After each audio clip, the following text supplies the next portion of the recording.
Aturan Urusan Mesyuarat dan Usul-Usul DR 15/2022, Rang Undang-Undang Perlembagaan Pindaan Nombor 3 2022, bacaan kali yang kedua. Silakan Yang Amat Berhormat.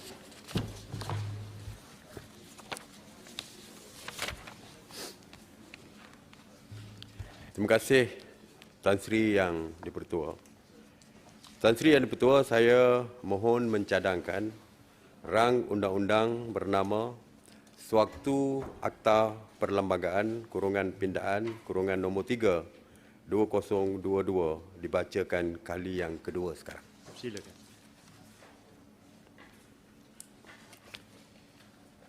Tan Sri Yang Dipertua, rang undang-undang yang akan saya bentangkan ini bertujuan untuk meminda, memansuhkan peruntukan sedia ada serta memasukkan peruntukan baru dalam Perlembagaan Persekutuan bagi mewujudkan peruntukan larangan ahli Dewan Rakyat bertukar parti.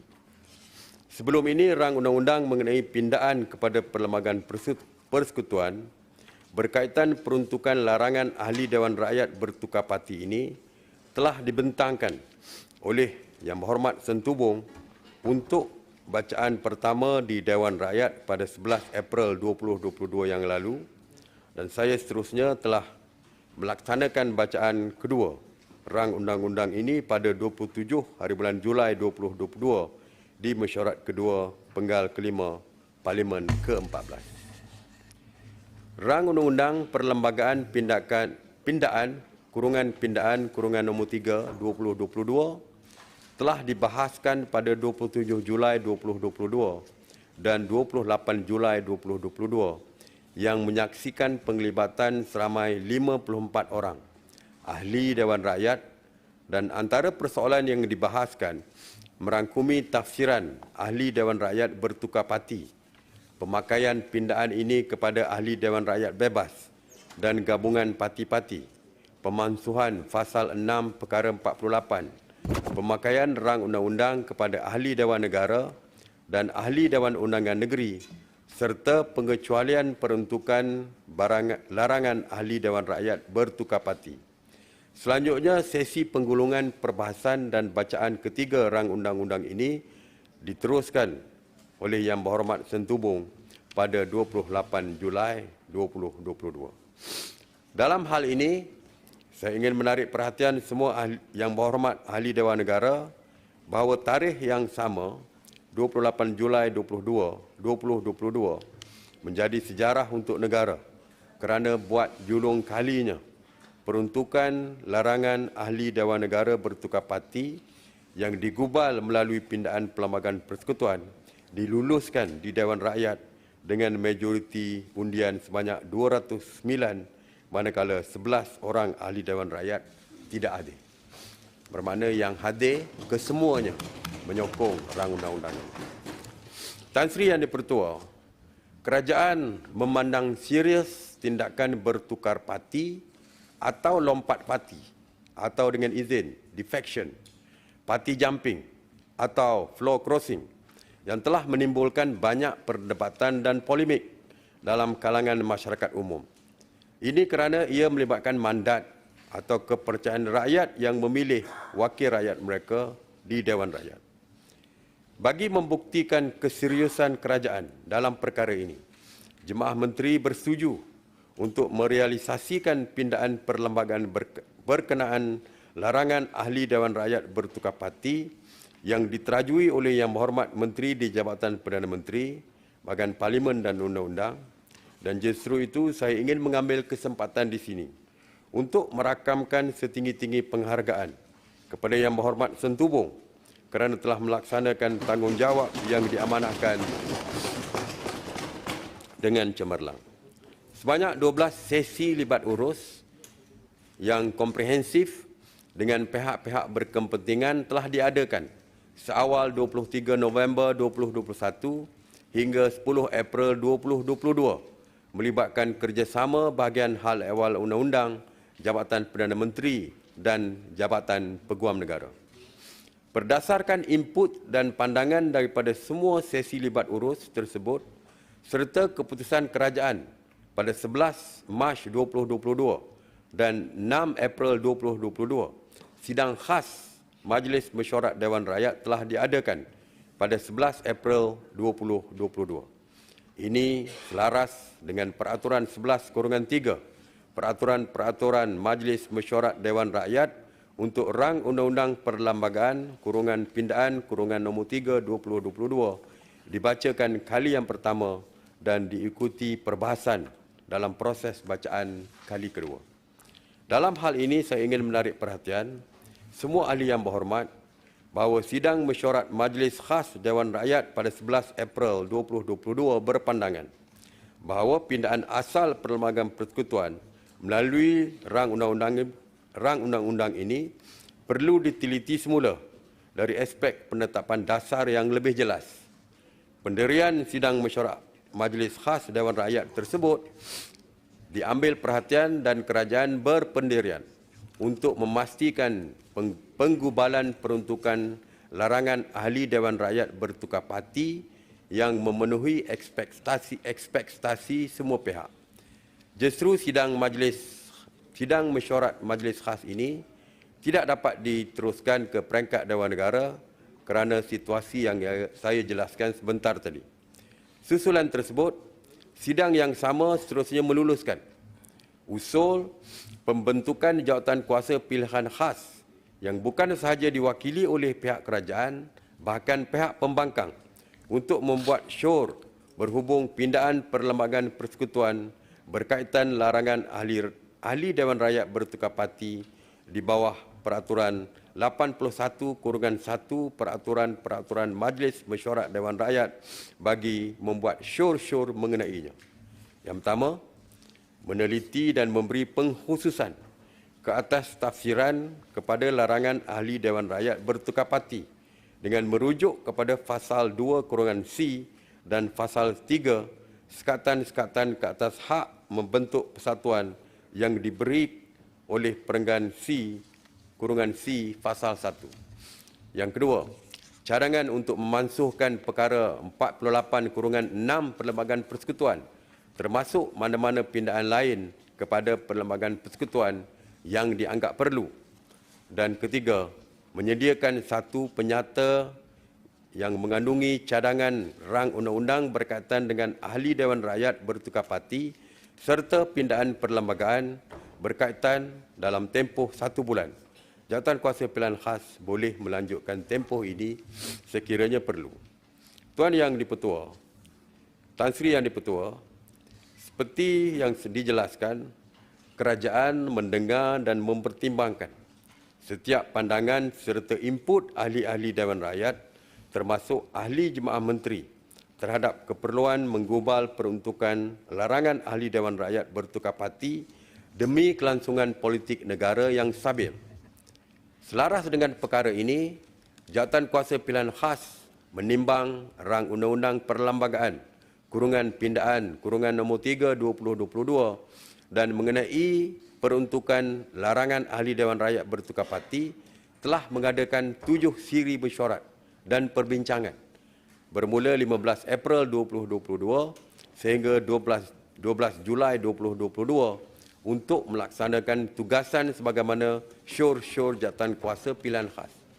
Keahlian jawatan kuasa pilihan khas Parlimen itu terdiri daripada 11 orang ahli Parlimen kerajaan dan pembangkang yang dipengusikan sendiri oleh Yang Berhormat Santubong, ahli Datuk Seri Dr. Haji Wan Junadi bin Tunku Jaafar.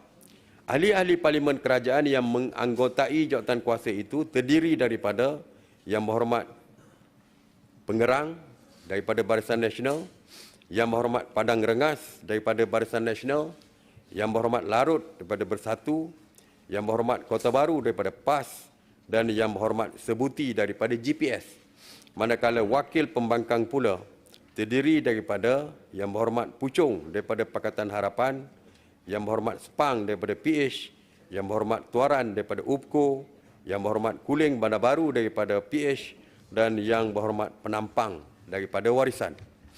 Jawatan Kuasa Pilihan Khas juga menerima pandangan bertulis daripada pelbagai pihak termasuk organisasi bukan kerajaan ataupun NGO aktivis sosial dan organisasi CSO, ahli-ahli akademik dan parti politik, antaranya seperti Coalition for Clean and Fair Elections ataupun Bersih, Transparency International Malaysia (TIM) dan Malaysia Centre for Constitutionalism and Human Rights ataupun MCCHR. Kesemua input dan pandangan yang diterima daripada ahli jemaah menteri, NGO, ahli akademik dan parti politik ini diteliti dan dibincangkan dalam mesyuarat jawatan kuasa pilihan khas. Secara umumnya, beberapa isu dan persoalan mengenai peruntukan larangan ahli Dewan Rakyat bertukar parti menjadi perdebatan dan perbincangan bukan sahaja di media massa dan media sosial, malah turut dibincangkan dalam mesyuarat jemaah menteri. Antara persoalan tersebut adalah yang pertama, pendekatan ataupun approach terbaik dengan izin pindaan kepada perlembagaan persekutuan sahaja atau pendekatan pindaan kepada perlembagaan persekutuan dan disusuli dengan suatu akta larangan bertukar parti yang khusus. Yang kedua, tafsiran yang lebih jelas berkaitan ahli Dewan Rakyat bertukar parti. Antaranya seperti, adakah ahli Dewan Rakyat daripada suatu parti politik dan kemudiannya menjadi ahli Dewan Rakyat bebas dianggap bertukar parti? Adakah ahli Dewan Rakyat yang bertanding di atas tiket bebas dan kemudiannya menyertai suatu parti politik dianggap bertukar parti? Yang seterusnya, kedudukan ahli Dewan Rakyat yang bertukar parti dalam parti gabungan yang sama dan parti gabungan yang berbeza, dan sama ada ahli Dewan Rakyat yang dipecat dari suatu parti politik dianggap bertukar parti. Keanggotaan dalam parti gabungan, pemakaian peruntukan larangan bertukar parti bagi ahli Dewan Negara dan ahli Dewan Undangan Negeri, pemansuhan pasal 6 perkara 48 Perlembagaan Persekutuan bagi membenarkan mana-mana ahli Dewan Rakyat yang melepaskan keahliannya di dalam Dewan Rakyat boleh bertanding semula. Rundingan dengan kerajaan negeri untuk menggubal perundangan berkaitan larangan ahli Dewan Undangan Negeri bertukar parti dan mekanisme pemakluman kekosongan kerusi setelah ahli Dewan Rakyat bertukar parti. Tan Sri Yang di-Pertua, pertimbangan sewajarnya dan perbincangan lanjut telah dibuat jawatan kuasa pilihan khas terhadap semua persoalan berbangkit berkaitan peruntukan larangan ahli Dewan Rakyat bertukar parti, termasuk implikasi penggubalan peruntukan-peruntukan tertentu berkaitan perkara ini kepada ahli Dewan Rakyat.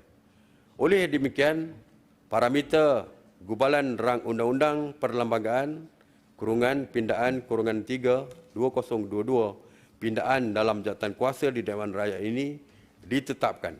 Antaranya seperti sebagaimana berikut. Yang pertama, perundangan larangan ahli Dewan Rakyat bertukar parti ini tidak akan terpakai secara retrospektif, iaitu pelaksanaan akta mulai tarikh kuat kuasa akta. Yang kedua, pendekatan satu langkah, one step approach dengan izin diambil dalam memperkenalkan undang-undang larangan bertukar parti, iaitu pindaan kepada perlembagaan persekutuan.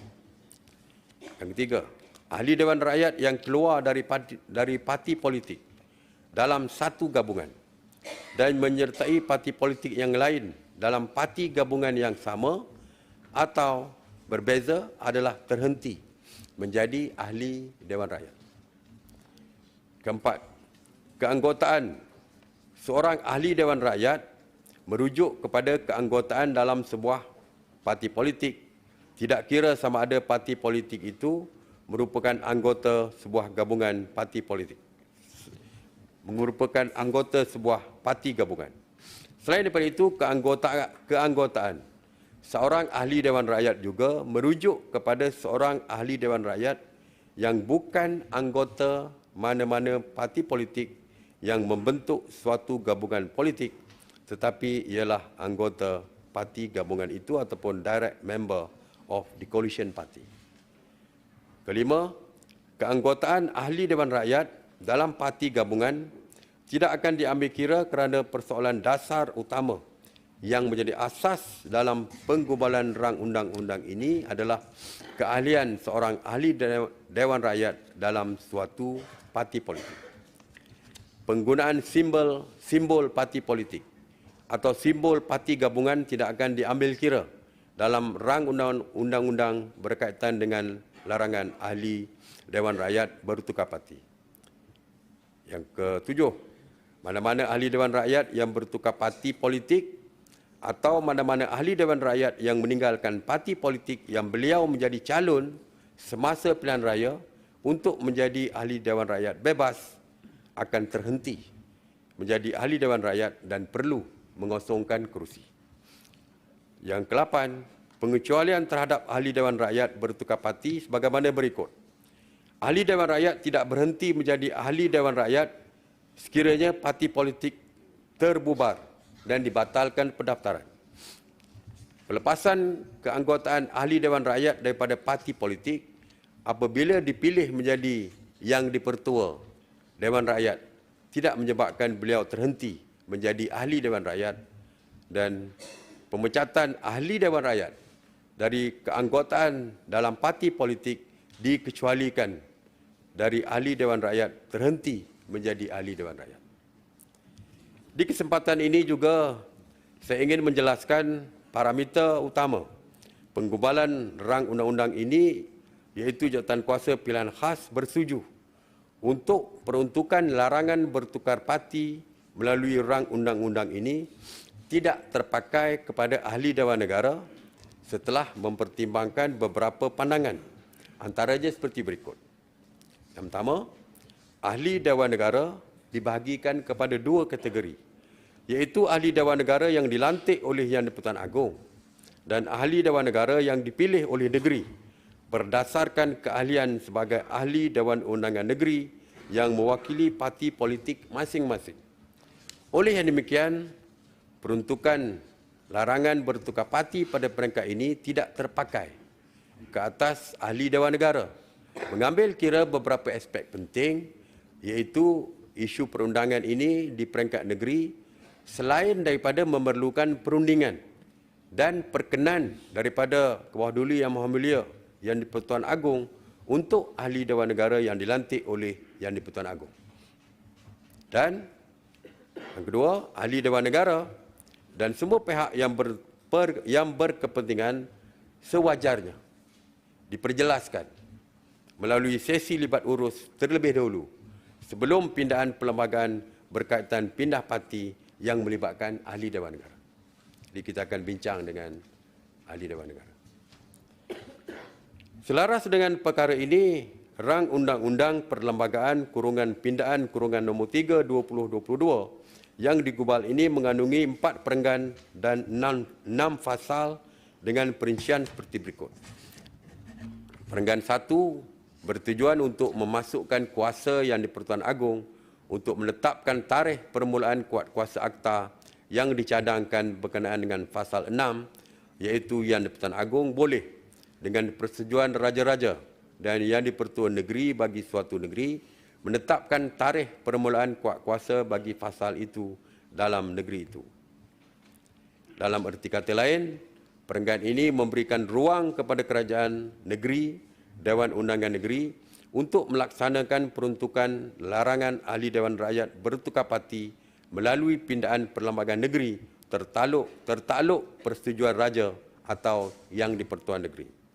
Perenggan kedua bertujuan untuk menggantikan perenggan kurungan B untuk membolehkan sekatan ke atas hak untuk menubuhkan persatuan berhubung dengan ahli Dewan Rakyat dan Dewan Undangan mana-mana negeri dikenakan masing-masing oleh perkara 49A dan Seksyen 7A Jadual ke-8. Perenggan ketiga bertujuan untuk memasukkan fasal baru 3, 4, 5 dan 6 seperti berikut. Fasal baru 3 bertujuan untuk memotong fasal kurungan 6 perkara 48.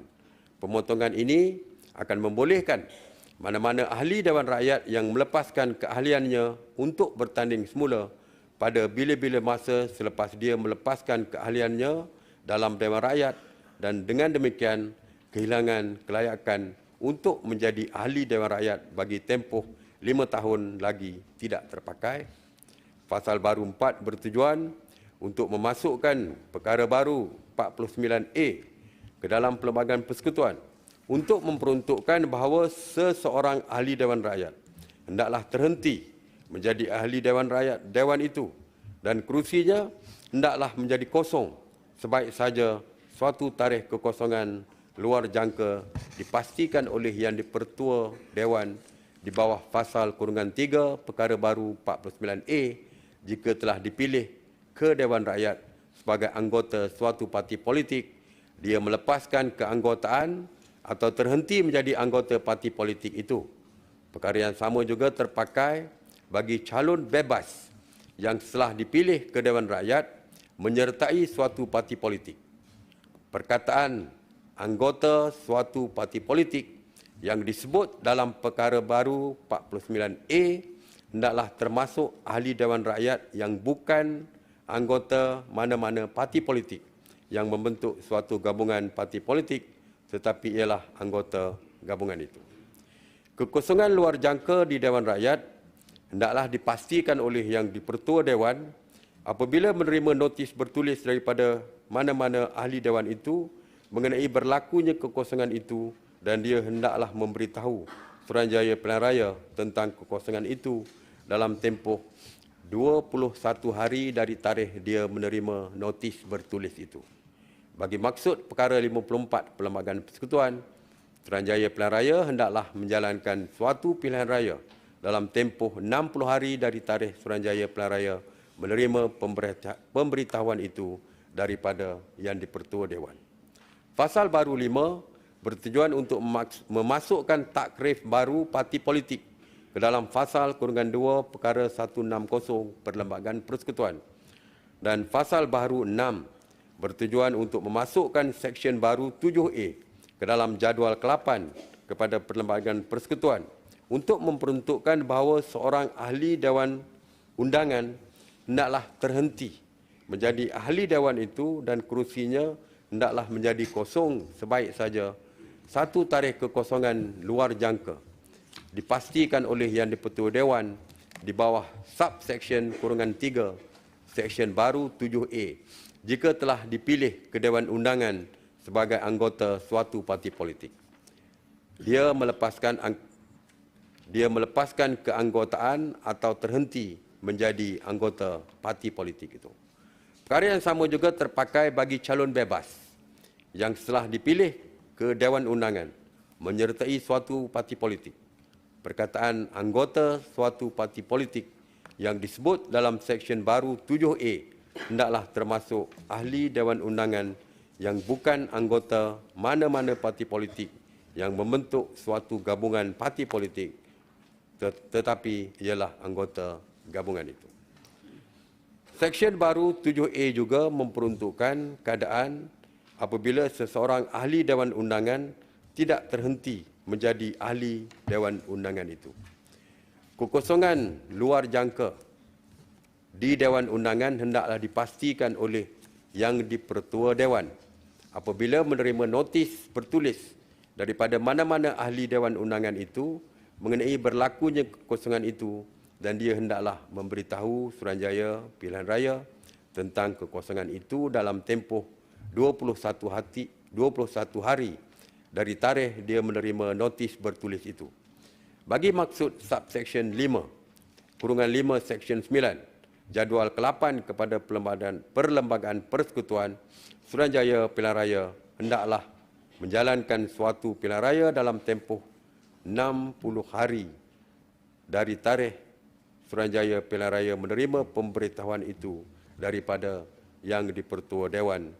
Dan perenggan keempat bertujuan untuk menggantikan implikasi keuangan rang undang-undang memandangkan kemasukan perkara baru 49A dan pindaan jadual ke-8 kepada Perlembagaan Persekutuan akan melibatkan kerajaan dalam perbelanjaan wang tambahan bagi maksud pilihan raya oleh Suruhanjaya Pilihan Raya untuk mengisi kekosongan luar jangka ahli Dewan Rakyat atau ahli atau Dewan Undangan mana-mana negeri. Tan Sri Yang di-Pertua, saya ingin menegaskan dan mengulangi komitmen kerajaan bahawa penggubalan rang Undang-Undang Perlembagaan Pindaan nombor 3 2022 ini bertujuan memastikan kestabilan politik dan mengelakkan negara terus berdepan dengan krisis politik yang tiada berkesudahan. Pindaan undang-undang ini juga untuk memberikan mesej yang jelas kepada setiap ahli Dewan Rakyat supaya berpegang pada prinsip parti yang diwakili untuk melindungi mandat rakyat yang telah memberi undi serta kepercayaan yang tinggi kepada ahli Dewan Rakyat ketika proses pilihan raya. Selain daripada itu, saya yakin undang-undang ini juga mampu menghentikan tindakan mana-mana pihak yang dipilih dan dilantik daripada bertukar parti tanpa sebab kukuh atau alasan menasabah, sekaligus memastikan kestabilan politik negara untuk suatu jangka masa panjang. Penggubalan rang undang-undang ini telah mengambil masa hampir setahun.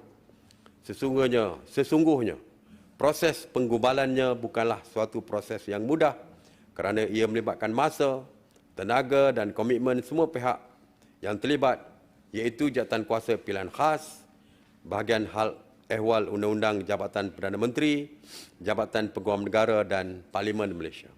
Sehubungan dengan itu, sokongan semua ahli-ahli yang berhormat kepada pindaan rang undang-undang ini amatlah penting memandangkan keperluan Fasal _3 Perkara 159 yang tertakluk kepada Fasal _4 Perkara 10 Perlembagaan Persekutuan di mana suatu rang undang-undang untuk meminda Perlembagaan Persekutuan hanya dapat diluluskan jika mendapat sokongan pada bacaan kali kedua dan bacaan kali ketiga tidak kurang daripada 2/3 atau 40 jumlah minimum daripada 60 ahli Dewan Negara. Besarlah harapan saya agar rang undang-undang ini dapat disokong dan diluluskan secara sebulat suara oleh ahli-ahli Dewan Negara dengan berteraskan semangat keluarga Malaysia. Rang undang-undang ini merupakan satu sejarah besar kepada negara kerana ia dihasilkan melalui perundingan dan perbincangan antara kedua-dua belah pihak, iaitu pihak kerajaan dan juga pihak pembangkang. Sokongan daripada ahli yang berhormat semua, saya dahulukan di sini dengan ucapan setinggi-tinggi penghargaan dan terima kasih. Dengan itu, Tan Sri Yang Di-Pertua, saya mohon mencadangkan. Terima kasih.